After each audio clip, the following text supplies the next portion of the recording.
Okay, so Creative Assembly just put out a new stream talking about the endgame crisis, and I actually can't believe that this is what they're showing. According to the stream, they're making it sound like you get plus 100 diplomacy with all of these factions. All of these factions. So that means France is getting 100 diplomacy with Skaven. And they showed on stream, this is enough to get from war to a military alliance. Like, oh my goodness. When they said they were bringing the end times to the game, they actually do mean to do it the same way that the books did. Straight up, enemies from the start of time are going to be friends with each other, holding hands and inviting each other onto their territory to fight Archaon. So if you're out of the loop, I did some polls earlier talking about the late game of Warhammer and how it's absolute garbage, at least to me, and asking other people to see what their opinions are. And unanimously, people agree that the first 50 turns are way better than the late game.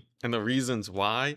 Some people feel like the late game is way too easy. Other people just focus on the monotony. But a bunch of other people talk about why they like the first 1 to 50 turns. Some people say it's because their decisions feel impactful. Other people like that there's a little bit of peril and a chance they can lose the campaign. Some people just straight up like having more variety, so they play more campaigns instead of going to the late game. But this change right here to just give a flat amount of diplomacy to every faction throws all of that in the bin. Like, obviously, the late game is hard to balance, but this doesn't address any of the issues that people brought up. Like, just look at the monotony angle. When the endgame crisis happens, what do you think most people are going to want to do?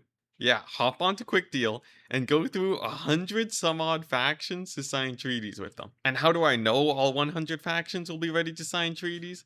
Because the faction they were at war with was willing to pay the player gold to get a military alliance. And this is a specific feature they decided to show on stream. It's not like this is something they said they were going to rebalance. They wanted people to see this. But we can look at just the game balance side of things too.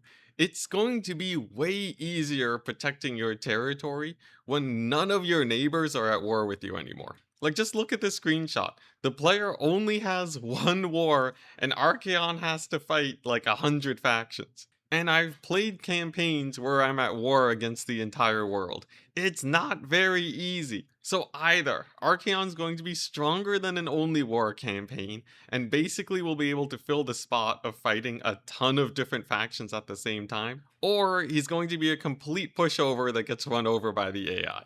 But even if somehow Creative Assembly manages to balance the game perfectly, think about the implications to variety. Casual players play this game for the variety, and if the only faction you're going to be facing for the next 50 turns is Chaos, I think that hurts that angle a little bit. Like, he's not even bringing demons with him.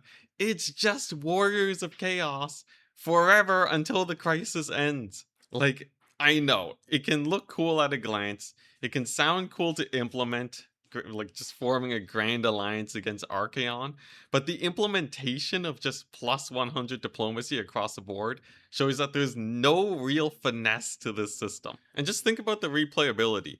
What are you realistically going to do if you're Franz versus Ungrim versus Lewin? No matter who you are, you're joining the same alliance and then going out to fight Archaon together. It's not really going to matter who your enemies were before the invasion. It's not really going to matter who you spent time working diplomacy-wise with before the invasion. And during the invasion, the only opponent you're going to be fighting is Chaos. Like, someone please tell me that I'm wrong here.